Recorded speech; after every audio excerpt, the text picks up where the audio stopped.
우리가 이 구원받고 나서 우리 마음속에 어려움이 되는 것은 참 구원받고 나서 참 삶의 변화가 참 없다 하는 그런 생각을 종종 해보게 됩니다. 저 자신이 구원받은 연수가 좀 오래됐는데도 불구하고 변화 없는 저 자신을 보게 될 때 어떤 때는 참 마음에 당황스러운 마음이 들기도 하고 실망스러운 마음도 들기도 합니다. 물론 처음에는 구원받았을 때 참 놀랍게 변화되고 또 주님 안에 충만한 그런 삶을 살아왔는데 세월이 흐르다 보니까 시간이 많이 지나다 보니까 지금은 굉장히 침체되어 있는 듯한 그런 느낌을 갖게 됩니다. 젊었을 때는 나이가 들면은 신령한 형제가 될 거라고 이렇게 생각이 됐는데 근데 지금 나이가 들어서 많은 세월이 흘렀는데도 불구하고 여전히 육신적인 그러한 그 삶의 간증이 나타날 때마다 참 나는 육신적인 형제다 하는 생각을 부인할 수가 없습니다. 근데 이렇게 주위를 볼 때 저만 그런 것이 아니라 다른 분들을 보게 될 때도 그러한 느낌이 들 때가 자주 있습니다. 구원받은 지 오래됐고 또 성경도 많이 알고 오랫동안 말씀을 배웠으면서도 불구하고 삶을 보면은 실망스러운 이런 모습들을 보게 됩니다. 특별히 제가 성도들과 함께 주님을 섬기면서 삶의 변화를 위해서 많은 가르침을 주었지만 그럼에도 불구하고 변화되지 않는 그런 분들을 보게 될 때 계속 이렇게 목회를 해야 되나 하는 그런 그 갈등도 마음 가운데 있는 것을 고백하게 됩니다. 그러면서 그런 생각을 해봅니다. 왜 우리 삶의 변화가 안 될까? 구원받은 것은 분명한데 왜 삶은 분명한 변화를 보여주지 못하고 있는가? 그 이유가 무엇일까? 이런 생각을 깊이 해보게 됐습니다. 물론 처음 구원받을 땐 참 평안했습니다. 또 기뻤습니다. 또 모든 것을 다 할 수 있는 것 같은 그런 자신감이 생겼었습니다. 근데 시간이 지나니까 또 오랜 세월이 흐르니까 마음의 평안도 잃어버리고 기쁨도 잃어버리고 능력도 점점 사라지는 것을 경험하게 됩니다. 처음에는 모든 성도들이 다 구원받게 되었을 때 천사처럼 보였습니다. 말씀도 좋았고 기도하면 놀랍게 응답이 되고 모든 게 참 좋았습니다. 근데 언제부터인가 성도들에게 부담이 생기고 또 불평도 생기게 되고 또 말씀의 능력도 말씀의 감동도 오래가지 않았어요. 구원의 감격도 사라졌습니다. 왜 그럴까? 처음에 이 모든 문제의 원인이 환경과 다른 사람이라고 생각이 되었습니다. 그래서 사람들을 내가 판단하고 내가 사람들을 고쳐주려고 했습니다. 내가 선생이 되려고 많이 했었죠. 근데 문제가 해결되는 것이 아니라 오히려 더욱더 꼬이고 어려운 상황들이 전개되게 되고 또 마음이 무겁고 저 자신이 더욱더 고통스러워졌습니다. 왜 이럴까? 그 이유가 무엇일까? 고민하는 가운데 어느 날 주님께서 제 마음 가운데 말씀하셨습니다. 모든 문제의 근원은 어떤 환경이나 다른 사람이 아닌 나 자신이라고 이렇게 주님께서 지적을 해 주셨습니다. 주님은 사실은 여러 가지 문제나 환경을 통해서 나를 고치려고 하시는데 나는 그것을 모르고 다른 사람을 고쳐주려고 했습니다. 또 이 자아 때문에 성도들과 문제가 일어나게 되고 자아 때문에 삶의 변화가 없는 것을 깊이 알게 됐습니다. 변화되지 않고 기쁨 없는 신앙생활, 이 문제는 다른 사람이 아닌 어떤 환경이 아닌 나 자신 때문이라는 것을 주님 앞에 깨닫게 됐습니다. 우리가 이 주님 앞에서 우리의 삶의 변화에 있어서 가장 큰 장애는 걸림돌은 바로 우리 자신입니다. 내 자신. 주님 앞에서 우리 자신이 처리되는 이 자아가 처리되지 않으면 안 되는데 자아가 처리되지 않을 때 어떤 결과가 오느냐? 첫 번째, 자아가 처리되지 않으면 다른 사람을 어렵게 합니다. 일반적으로 자아가 강한 사람들은 대인관계가 원만치 않죠. 또 주님을 위해 일한다고 이렇게 나름대로 열심히 일을 하는데 말로 상처를 주고 또 행동으로 어려움을 줍니다. 또 남의 일에 지나치게 간섭하게 되고 또 주관하게 되고 또 어떤 자기의 견해와 생각과 또 방법이 다르면은 주장하게 되고 따지게 되고 판단하게 되고 고집 부리는 이런 것들을 종종 우리가 보게 됩니다. 사실 그 동기를 보면은 육신이지 주님이 아닙니다. 외형적으로 보면은 주님 위해서라고 하지만 내면적으로 깊이 살펴보면 결국 자기를 위해서 하게 되는 것입니다. 내 자아를 만족시키기 위해서 하는 것입니다. 그래서 결국 사람을 어렵게 하고 모임을 어렵게 하게 되는 것이죠. 마태복음 26장에 보게 되면 이제 그 대제사장이 보낸 무리들이 예수님을 잡으러 왔었죠. 네, 그랬을 때 다른 제자는 다 도망갔습니다. 근데 베드로가 칼을 빼서 제사장의 종인 말고의 귀를 자르는 모습을 보게 됩니다. 우리가 외적으로 보면 굉장히 용기 있는 행동 같고 주님을 깊이 사랑하는 그런 행동처럼 보이지만 내면을 볼 때 사실은 그것은 자기를 과시하고 자기 자신을 나타내기 위한 그런 일이었습니다. 왜냐하면 주님께서 베드로의 그런 행동을 인정하지 않으셨거든요. 주님 말씀하시기를 칼을 든 자는 칼로 망한다고 이렇게 말씀을 하셨습니다. 그러니까 주님을 위해서 하는 것처럼 보였지만 주님의 일을 덜어드리는 것이 아니라 오히려 주님께 일거리를 만들어드리는 그런 일을 하게 된 것이죠. 또 우리가 마태복음 26장에 보게 되면 주님께서 그런 말씀하십니다. 오늘 밤에 너희들이 다 나를 버리리라. 이것은 구약 성경에 이미 예언된 말씀이었거든요. 주님이 그 말씀을 하셨는데 베드로는 다른 사람은 다 버릴지라도 나는 버리지 않겠습니다. 그런 얘기했습니다. 그냥 주님 앞에서 주님, 저는 주님을 버리지 않을 것입니다. 이렇게 얘기하면 되는데 다른 사람은 다 버려도 나만큼은 버리지 않겠다는 얘기를 하는 것을 보게 됩니다.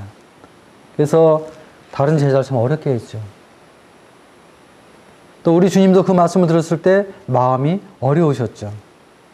그 말은 무엇입니까? 자기만 주님을 사랑하고 자기만 진리를 지키고 다른 사람들은 자기만 못하다는 것이죠. 그러나 이런 베드로는 결국 주님을 3번 부인하는 이러한 일을 하게 되고 그로 인해서 베드로는 자신을 부인하는 이런 것들을 우리가 보게 됩니다. 그 다음에 두 번째 우리가 자아가 처리가 되지 않으면요. 다른 사람만 어렵게 하는 것이 아니라 자기 자신도 어려움을 받는다는 것입니다. 이 자아의 특징은 무엇입니까? 항상 내가 중심입니다. 내 고집, 내 주장대로 하려고 하는 것입니다. 그러니까 내 생각과 내 지혜대로 하려고 하는 것입니다. 그런 분들은 보면은 나보다 잘하는 사람을 보면은 시기하게 됩니다. 그 사람을 이렇게 인정해주고 받아주질 못하죠. 또 나보다 잘 못하면 그 사람을 무시하게 되는 것입니다. 교만한 마음을 갖게 되는 것이죠. 항상 기준이 나입니다. 내가 중심이 되는 것이죠. 내가 중심이 되기 때문에 나와 다르면 다른 사람을 인정하지도 못하고 용납하지도 못하는 것입니다. 그래서 어떤 사람은 그 반대를 위한 반대도 하게 되고 또 감정적인 대응을 하게 되는 것입니다. 우리가 사사기 8장에 보게 되면은 그 에브라임 사람들이 기드온에게 와서 시비를 겁니다. 왜 미디안과 싸우러 갈 때 우리를 부르지 아니하였느냐 이렇게 하면서 미디안과 다투는 그런 모습이 말씀에 이렇게 나오게 됩니다. 이 에브라임 지파는 아주 명예심이 강한 지파였거든요. 또 12지파 가운데서 가장 강한 지파였습니다. 어떤 자존심, 자부심이 큰 그런 지파였는데 미디안과의 전쟁에서 자기를 왜 부르지 않았냐 하면서 이제 시비하고 따지는 것입니다. 이 자아가 강한 사람들, 자존심이 강한 사람들은 주로 이런 행동을 많이 하죠. 어떤 일에 마음에 상하면은 시비를 걸기도 하고 따지기를 좋아하죠. 참 우리가 이 주님 앞에서 주님 섬기면 참 어려운 것은 이 시기심입니다. 우리 마음에 있는 시기심. 이 시기심이 우리 마음에 있게 될 때 우리는 하나님 앞에 참 조심할 필요가 있습니다. 왜냐하면 시기심을 가지고는 하나님 앞에 쓰임받을 수 없기 때문입니다. 종종 우리가 교회 안에서 어떤 성도들 사이에 어떤 영적인 지위와 어떤 은사, 뭐 능력 이런 것 때문에 나와 비교해서 시샘하고 시기하는 이런 것들을 우리가 볼 수가 있습니다. 물론 저 자신도 그럴 때가 있습니다. 제 마음에 그런 게 들어올 때 저는 어떤 일을 하기에 앞서 주님 앞에 먼저 무릎을 꿇습니다. 제 마음속에 있는 그러한 마음들이 주님께서 제거해 주시기를 간절히 원하죠. 왜? 이런 시기하는 마음, 질투하는 마음이 있을 때 우리 형제들과 연합해서 주님은 일을 할 수가 없는 것입니다. 또 하나님께서 사용하지 않을 수가 있는 것입니다. 그리고 이러한 것들은 우리가 이 지체의식을 모르기 때문에, 우리가 주님 안에서 한 몸이라는 것을 모르기 때문에 그런 것입니다. 우리가 이 한 몸이라는 것을 깨닫게 될 때 다른 지체가 영광을 받으면 그 영광이 나의 영광이 되는 것이죠. 또 다른 지체가 고통을 받으면 그 고통이 또 나의 고통이 되는 것입니다. 그래서 우리가 영광 받는 성도를 볼 때 같이 영광을 받는 대열에 함께 하면서 기뻐하는 것이고, 또 고통받는 성도를 보게 될 때 그 고통에 우리도 같이 동참함으로 우리가 한 몸인 것을 나타내는 것이 성도들 사이에 나타나는 아름다운 간증이죠. 근데 그것을 모르게 되면 우리는 시기하는 것입니다. 누가 나보다 더 능력이 있고 은사가 출중나면 시기하는 것입니다. 근데 이런 시기심이 내 안에 있게 될 때 나 자신도 평안이 없는 것입니다. 그래서 우리는 주님 안에서의 자아 문제가 해결되지 않으면 나 자신도 주님을 섬기면서 많은 어려움을 받게 되는 것입니다. 다음에 세 번째 생각해 보는 것은, 우리가 자아 처리가 되지 않으면 우리 삶 속에 변화가 일어나지 않는다는 것입니다. 이 삶의 변화라는 것은 인격의 변화 속에 오는 것이죠. 근데 우리 인격의 변화가 없기 때문에 우리 삶의 변화가 없는 것이죠. 그 얘기는 우리의 삶 속에 우리 안에 거하시는 우리 주 예수님이 안 나타난다는 것입니다. 그리스도가 안 나타나기 때문에 문제가 되는 것이죠. 그럼 누가 나타납니까? 내가 나타나죠. 내가 중심이 되는 것입니다. 예수님이 이 땅에 오셨을 때 하나님을 가장 잘 믿는다는 교파는 바리새파 사람이었습니다. 그들은 이 바리새라는 말은 히브리 말로 분리되다 하는 그런 뜻이 있는데, 우리는 하나님을 믿기 때문에 우리는 세상과 분리된 사람들입니다. 그런 뜻으로 이제 바리새파 사람들이 있었는데, 유대계 교파 가운데서 이 바리새파 교인들이 가장 하나님을 잘 섬긴다는 그런 그 자부심을 가졌었습니다. 그들 나름대로 어떤 교파의 자존심이 있는지 모르지만, 그러나 주님이 오셨을 때 바리새인들은 주님 앞에 책망을 받았습니다. 그리고 그들은 하나님을 가장 잘 믿는다고 하면서 다른 사람에게 어떠한 영향력을 행사하지 못했습니다. 왜냐하면 그들의 삶 속에 어떤 구약 성경에 대한 이론과 지식은 많이 있었지만 그들의 삶 속에 어떤 행함과 또 실천하는, 순종하는 그러한 간증은 없었기 때문이었어요. 그래서 다른 사람들에게 어떤 삶의 감동을 보여주지 못했습니다. 다른 사람에게 어떤 감화력을 주지 못했어요. 어떤 도전을 주지 못했습니다. 그러니까 회복의 능력이 없었어요. 그들은 외적으로는 주님을 잘 섬기는 것처럼 보였지만 내적으로는 아무 능력이 없는, 경건의 모양은 가지고 있었지만 경건의 능력이 없는 그런 삶을 살 수밖에 없었던 것이죠. 삶의 변화는 쉬운 것이 아닙니다. 왜냐하면 우리가 무슨 우리의 능력이나 어떤 지식으로 인해서 되어지는 것이 아니라 사실상 우리의 삶의 변화라는 것은 주님의 역사로 가능한 것이죠. 아까 얘기해서 우리 안에 거하시는 성령님께서 역사하실 때 가능한 것입니다. 그리고 이 성령님은 주님의 영광을 위해서 역사하시는 분입니다. 근데 자아라는 것은, 자존심이라는 것은 나를 높이는 것이거든요. 주님을 높이는 것이 아닙니다. 자아라는 것은 항상 내 유익을 구하는 것이죠. 다른 사람보다.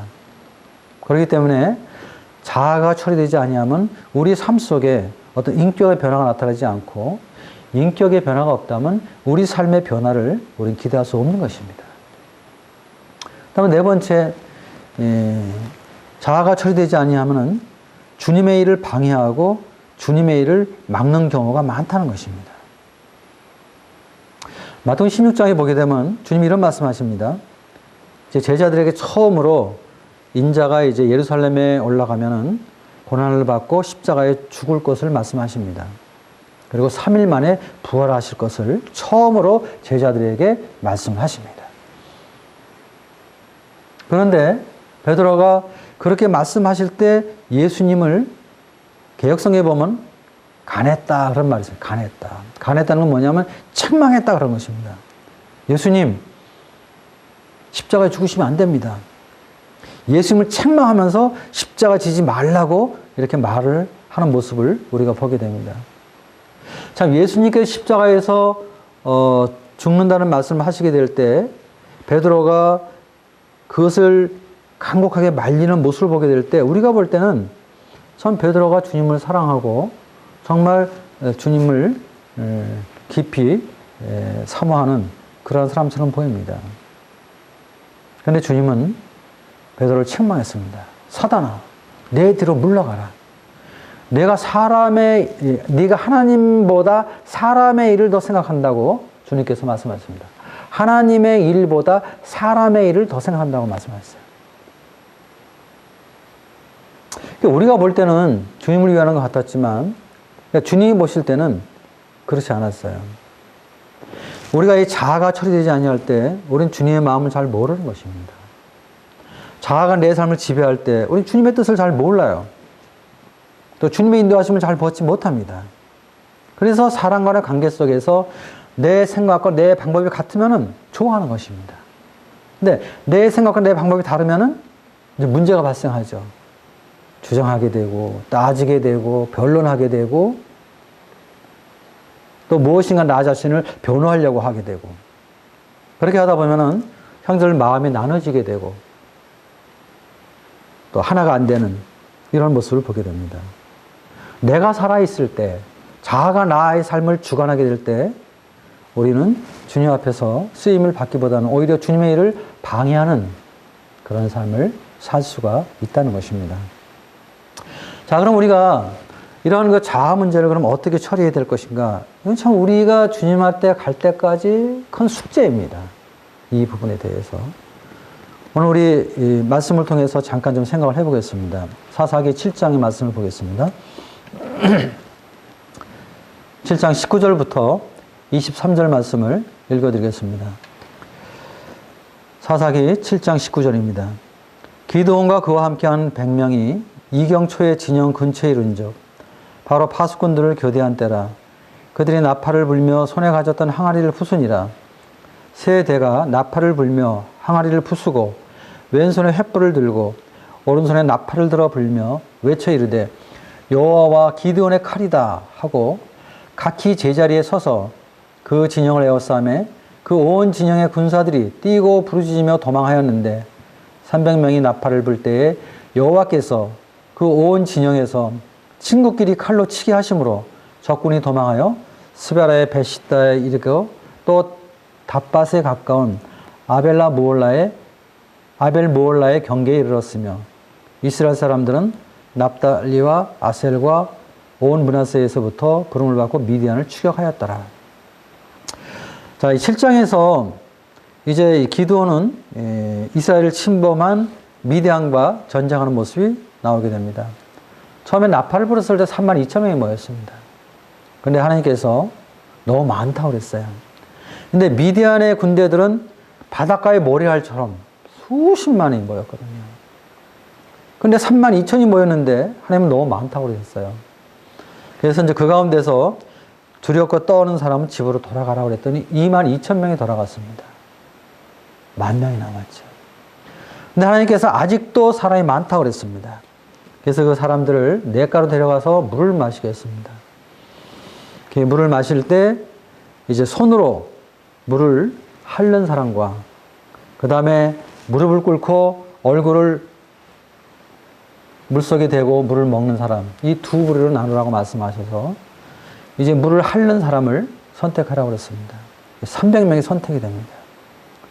근데 그 300명이 선택을 해서 그들이 전쟁에 나가야 되는데 그들의 무기는 나팔과 항아리였습니다. 우습죠? 지금 상대는 지금 뭐 이런 전차를 가져오고 칼과 창을 가지고 지금 나오는데 지금 이스라엘 백성들은 나팔하고 항아리 속의 횃불, 그것이 다였습니다. 근데 놀라운 것은 방금 읽은 이 본문 말씀을 보게 되면 이들이 나팔과 항아리를 가지고 나갔는데 항아리를 부수고 횃불을 들면서 나팔을 불게 될 때 여호와께서 역사하셔서 적군들이 서로 칼로 치면서 서로 죽이는 이러한 가운데서 적군은 혼란에 빠지게도 도망하면서 이스라엘이 승리하는 이런 놀라운 모습을 보게 됩니다. 여기서 이제 하나님은 하나님의 역사 속에서 승리하는, 하나님의 능력으로 승리하게 하시는 그런 하나님의 모습을 우리에게 그림자적으로 보여주고 있습니다. 자라는 문제는 어쩌면 우리가 해결할 수 없는 난공의 문제입니다. 그 문제는 우리가 우리의 의지와 능력으로 해결할 수 있는 것은 절대 아닙니다. 그럼 우리가 어떻게 해야 되겠습니까? 본문 말씀을 보게 될 때 우리가 생각해 볼 수 있는 것은 첫 번째, 항아리를 부숴야 된다는 것입니다. 항아리. 항아리가 부서질 때 항아리 속에 있는 횃불이 빛을 발했다는 것입니다. 이 빛이 드러나게 되면 어떻게 돼요? 어둠의 세력은 물러가는 것이죠. 어둠 속에 승리할 수 있는 것입니다. 우리가 세상을 살면서 우리 자아 문제에서 승리하기 위해서는 어떻게 됩니까? 우리 안에 거하시는 빛 대신 그리스도가 드러날 때, 바꿔 얘기해서 그 주님의 통치하신 가운데 순종할 때 우리는 우리의 능력이 아닌 우리 안에 거하신 주님의 능력으로 우리 주님을 세상에 드러내게 할 수 있다는 것입니다. 그래야 할 때 우리 삶의 변화가 따라오게 되는 것이죠. 빛 대신 그리스도, 그분은 어디 계십니까? 우리 안에 계십니다. 그럼 항아리 같은, 질그릇 같은 우리 육신이 깨어지게 될 때 어떻게 됩니까? 빛이 드러나게 되고, 빛 대신 그리스도가 드러날 때 어둠은 자연히 사라지게 되는 것입니다. 또 우리는 어둠 가운데 승리할 수 있는 것입니다. 그러면서 빛이 비치기 위해서는 항아리가 부서져야 되는 것처럼 우리 안에 거하시는 그리스도의 빛이 드러나기 위해서는 우리의 자아가 무너져야 되는 것입니다. 우리의 자아가 깨져야 되는 것입니다. 그럴 때 주님께서 내 삶을 주관하시고 내 안에서 사시고 역사하시고 다른 사람들에게 내 안에 거하시는, 내 안에 계시는 주님을 보여줄 수가 있게 되는 것이죠. 항아리가 깨질 때 빛은 방해받지 않고 비치게 되는 것입니다. 근데 문제는 이 항아리 같은 자아를 우리가 부수지 않으려고 하는 것입니다. 그리고 이 항아리들 가운데서도, 질그릇 가운데서도 더 가치 있다고 생각되는 항아리일수록 안 죽으려고 해요. 안 깨지려고 해요. 제가 언젠가 그 도자기 엑스포에 한번 갔다 온 일이 있습니다. 세계 여러 나라의 그 도자기들이 모였는데 아주 비싼 것도 있고 아주 멋있는 것도 있죠. 아주 비싼 도자기도 있고 싼 도자기도 있고 아주 멋있게 보이는 도자기도 있고 또 별로 그렇게 멋있지 않게 보이는 도자기도 있지만 도자기는 무엇입니까? 어떠한 도자기라도 그 도자기는 결국은 흙으로 만든 것입니다. 비싼 도자기도 흙으로 만든 것이고 싼 도자기도 흙으로 만든 것입니다. 또 우리 눈에 보이기에 아주 멋있고 훌륭한 그런 예술품도 흙으로 만든 것이고 뭐 그냥 뚝배기 같은 그런 흔한 그릇도 흙으로 만든 것입니다. 우리가 주님 우리 자신을 보게 될 때 우리는 흙으로 만들어진 사람들이죠. 그렇죠? 사도 바울은 고린도서 4장 7절에서 우리가 이 보배를 질그릇에 가졌으니 이는 능력의 힘이 큰 것이 하나님께 있고 우리에게 있지 아니하다 이런 말씀하십니다. 질그릇 같은 우리 육체 속에 보배로운 능력이 있는데 누굽니까? 예수 그리스도에 있습니다. 질그릇 같은 우리 육신이 깨어질 때, 우리 자아가 무너질 때 보배로운 그리스도가 나타나는 것이죠. 능력의 그리스도가 나타나게 되는 것입니다. 그런데 문제는 우리가 이 자아를 부수려고 하지 않는다는 것입니다. 사실 우리 자아는 그리스도와 함께 이미 죽은 자아입니다. 우리는 그리스도와 연합된 사람들입니다. 주님이 죽으셨을 때 우리도 죽은 자들입니다. 그래서 우리가 그것을 믿음으로 우리 삶 속에 주장하고 순종해 나갈 때 자아는 우리 삶을 지배할 틈이 없는 것이죠, 사실은. 그런데 우리가 그러한 믿음을 잘 갖지 못하는 것입니다. 또 우리 삶 속에 그러한 믿음의 삶을 잘 주장하지 않고 있는 것입니다. 그래서 우리는 종종 어려움이 있는 것입니다. 그러나 우리가 이 말씀 가운데서 주님과의 교제와 사귐 속에서 우리 안에 거하신 주님의 어떤 분인가를 알면 할수록, 주님의 가치를 깨달으면 깨달을수록 우리의 자아는 쉽게 부서질 수가 있는 것입니다. 또 부서진 만큼 우리 주님은 나타나게 되는 것이고, 주님이 나타나는 만큼 주님은 우리 삶 속에 역사하시는 것입니다. 그런데 우리가 주님을 잘 알지 못하기 때문에, 또 주님의 가치를 잘 모르기 때문에 우리는 잘 못 부수는 것입니다. 아니, 어떤 건 안 부수는 거예요, 우리가. 그리고 마치 우리 자존심이 무너지면, 우리 자아가 무너지면 죽는 줄 알아요. 근데 그렇지 않습니다. 우리 자아가 죽으면 더 놀라운 생명의 능력으로 우리가 살 수 있는 그러한 은혜가, 그러한 복이 사실은 우리 가운데 있는 것입니다. 오늘날 빛이 없는 사람들, 그리스도가 없는 사람들은 어떻게 살아가죠? 이 질그릇을 소중히 간직하는 것입니다. 또 이 질그릇을 자랑하는 것입니다. 어떤 자기의 지위, 자기의 지식, 재산, 권세, 명예, 이런 것들을 붙잡고 있죠. 또 이런 것들을 자랑하고 있죠. 그러나 그리스도인들은 질그릇은 부수는 것입니다. 그리고 내 자신이 무너졌을 때 내 안에 거하시는 그리스도, 내 삶 속에 나를 주관하시는 그리스도, 그분을 자랑하는 것입니다. 그분을 존귀 여기는 것입니다. 우리 자신이 깨질 때 온전한 빛이신 그리스도가 내 안에서 사시게 되는 것입니다. 그리고 그 그리스도가 우리의 의가 되는 것입니다. 우리의 거룩이 되는 것입니다. 우리의 능력이 되는 것입니다. 우리의 지혜가 되는 것입니다. 그렇기 때문에 우리는 아무 육체라도 하나님 앞에 자랑할 수 없는 것입니다. 그래서 진정 거듭난 그리스도인들은 오직 그리스도만 자랑하게 되어 있는 것이죠. 생각해 보십시오. 자, 질그릇 같은 나와 빛 대신 그리스도, 누가 드러나야 될까요? 내가 드러나야 될까요? 아니면 빛 대신 그리스도가 드러나야 될까요? 우리 자신이 드러나면 하나님께 영광이 되지 못합니다. 그러나 우리 자신이 무너지면, 우리가 가려지면 빛 대신 주님이 영광을 받으시는 것입니다. 그분의 영광이 드러나는 것입니다. 진실로 헌신된 사람들은 사실은 자기를 위해 사는 것이 아닙니다. 자기를 부르신 그리스도를 위해 사는 것입니다. 왜냐하면 자신을 볼 때 주님 앞에서 말입니다. 어떤 세상 사람의 가치나 그런 기준이 아닌 주님 앞에서 우리 자신을 돌아볼 때 여전히 우리는 질그릇이거든요. 세상에서 비싼 질그릇이든 싼 질그릇이든 또 아주 멋있는 질그릇이든 그렇지 못한 질그릇이든 우리는 다 질그릇이에요.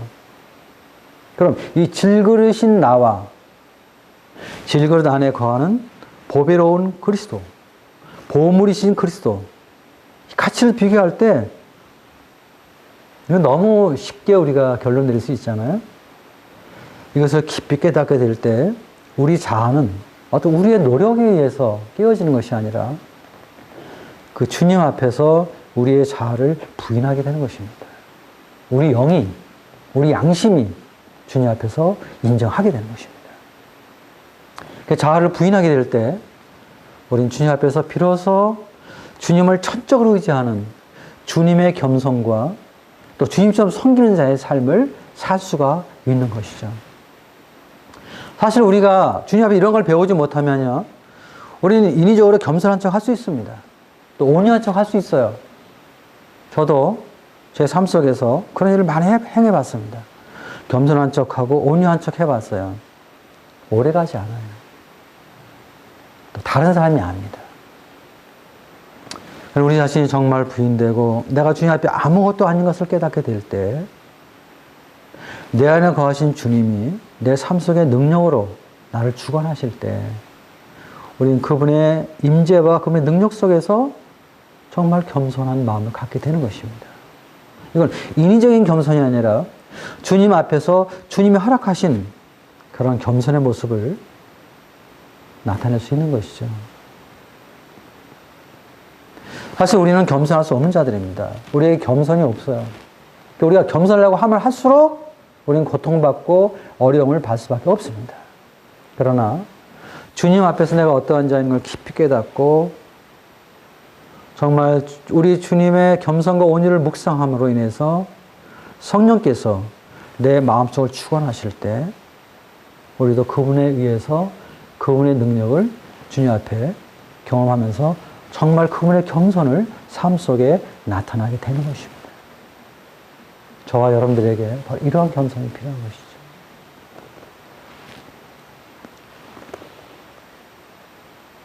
그리고 이렇게 자아가 무너지게 될 때 우리 하나님 앞에 엎드리는 자의 삶을 사는 것이죠.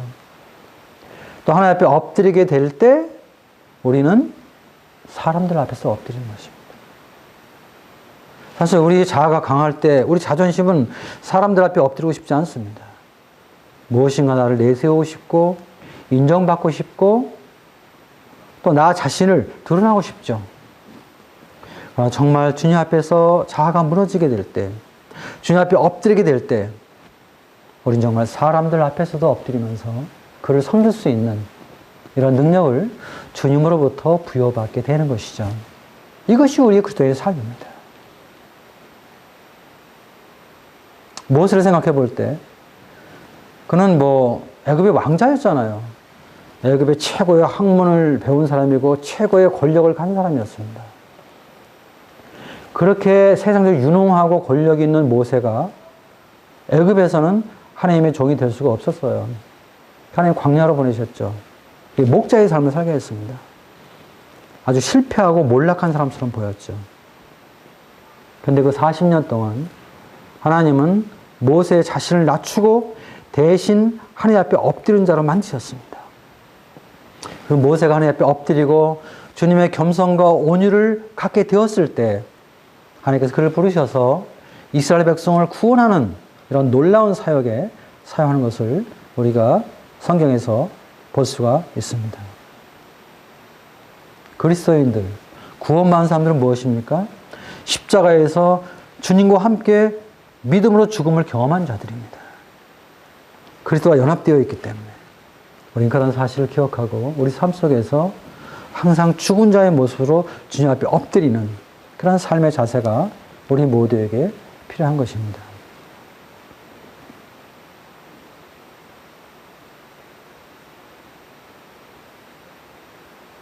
모세는 참 이스라엘 백성을 인도하면서 참 우리가 출애굽기를 보게 되면은 이스라엘 사람들이 얼마나 육신적입니까? 그들은 금방 홍해바다 갈라지는 그런 놀라운 기적을 경험하고 나서도 또 하나님을 찬양하고 나서도 양식이 없다고 불평하고 물이 없다고 불평하고 길이 험하다고 불평하고 계속 인도자인 모세를 비난하고 또 하나님을 판단하는 이러한 죄를 범했죠. 근데 모세는 그래 할 때마다 그들과 싸우지 않았습니다. 항상 하나님께 엎드렸습니다. 철저히 부서진 그러한 그 성도의 모습이 바로 모세의 모습입니다. 우리 마음에 큰 감동이 되죠. 이런 것들은 주님이 그의 삶을 축원하실 때 가능한 것입니다. 그 다음에 여기 승리할 수 있었던, 이스라엘이 승리할 수 있었던 두 번째 원인은 이제 항아리가 깨질 때 햇불이 비춰졌습니다. 햇불이 비춰짐에 동시에 나팔을 불었습니다. 그랬을 때 이제 이스라엘 백성이 승리했거든요. 자아가 깨질 때 주님의 빛이 드러나게 되죠. 그리고 주님의 빛이 드러난다는 것은 내 안에 거하시는, 내 안에 계시는 그리스도가 나타나는 것을 의미하는 것입니다. 우리 삶 속에 그리스도를 증거하게 되는 것이죠. 물론 우리는 복음을 전할 때 말로도 복음을 전해야 됩니다. 그러나 그와 함께 필요한 것은요, 빛이 비춰야 됩니다. 빛. 사실 우리는 빛이 없잖아요. 우리는 어둠의 자식들이었어요, 과거에. 그런 습관 가운데 거한 사람들입니다. 근데 빛이 비치게 됐을 때, 그리스도가 나타나게 될 때, 주님이 증거되게 될 때, 우리가 전하는 나팔, 우리가 전하는 복음이 힘있게 증거될 수가 있는 것입니다.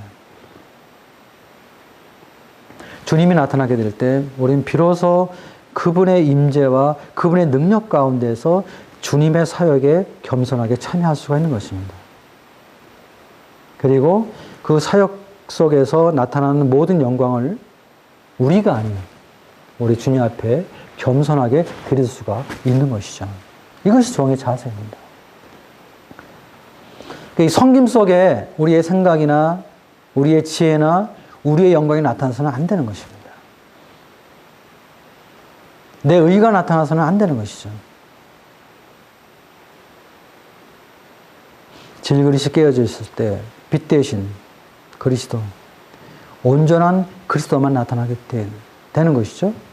이때 우리의 믿음의 삶이 힘이 있고 능력이 있는 것입니다. 그리고 우리의 삶 속에 그리스도가 나타나게 될 때 삶의 변화가 수반되는 것이죠. 그것은 어떤 우리의 의지와 노력과 어떤 연단과 훈련으로 되어지는 것이 아니라, 물론 그런 부분이 전혀 필요하지 않은 것은 아니지만, 사실상 우리의 변화의 주체는 우리 자신이 아니라 우리 안에 거하시는 주님이 되셔야 된다는 것입니다. 그리고 그분의 능력이 우리의 삶에 임재할 때, 역사할 때 우리 삶의 변화가 나타나게 되고, 그러한 변화가 우리 주님께 영광이 되는 것이죠. 오늘날 많은 사람들이 삶의 변화를 통해서 산에 들어가고 수도원 생활을 합니다. 그래서 어떤 고행을 통해서 어떤 변화를 보이는 사람들도 있죠. 그 변화의 주체는 주님이 아닙니다. 우리 자신입니다. 또 변화되었을지라도 그러한 변화를 통해서 주님 영광 받지 못하십니다. 왜? 그 변화의 주체와 능력이 사람에게 있기 때문에, 자신들에게 있기 때문에. 그러나 우리가 빛 대신 그리스도가 항아리 같은, 질그릇 같은 우리 자아가 무너지면서 우리 안에 임재하신 주님이 나타나게 될 때 주님은 영광을 받으시는 것입니다. 왜? 구원받은 사람들의 삶의 변화의 주체는 우리가 아니라 주님이시기 때문입니다. 주님은 외모를 보시는 분이 아니시죠. 사람은 육신을 봅니다. 외모를 봅니다. 근데 하나님은 안 보세요. 세상을 많이 보죠. 사람들은 많이 보죠. 근데 하나님은 우리 마음의 중심을 보시는 것입니다. 하나님은 오늘날 구원받은 성도들이 주님을 섬기면서 우리 마음의 중심을 보시면서 우리를 판단하십니다. 육신으로 하나님을 섬기느냐, 아니면 성령으로 하나님을 섬기느냐. 자기 자아로 주님을 섬기느냐, 아니면 깨어진 가운데 우리 안에 거하시는 그리스도로 하나님을 섬기느냐. 여기에 따라서 우리는 우리 자신을 사랑할 수도 있고 또 주님을 사랑할 수 있는 것이고, 또 우리가 영광을 받을 수도 있고 주님께 영광을 돌릴 수도 있는 것입니다. 우리가 자아 중심적으로 주님을 섬긴다면 우리의 열매는 육체밖에 나오는 것이 아닙니다. 육체만 나올 것입니다. 주님이 주관하시면, 성령이 우리의 삶을 주관하시면, 그래서 빛 대신 그리스도가 나타나게 된다면 우리의 삶은 주님으로 인해서 변화되는 것이죠. 그리고 변화된 가운데 임재하시는 주님의 모습이 사람들에게 나타날 때, 세상에 드러나게 될 때 사람들은 우리 안에 거하시는 주님의 아름다움을 보게 되는 것입니다. 그리고 우리가 정말 믿는 자인 것을 인정하게 되는 것입니다. 여러분들 어떤 삶을 원하십니까? 자아중심적으로 살면서 나 자신이 나타나기를 원하십니까? 아니면 그리스도와 함께 죽은 나 자신인 것을 인정하고 내 안에 거하시는 주님이 내 삶 속에 나타나기를 원하십니까? 우리는 우리 안에 거하신 주님이 나타나기를 힘쓰며 우리 자신을 부인하게 될 때 우리의 삶을 통해서 주님은 영광을 받으시는 것입니다. 저 여러분에게 그러한 하나님의 축복이, 하나님의 은혜가 함께하기를 바랍니다. 감사합니다.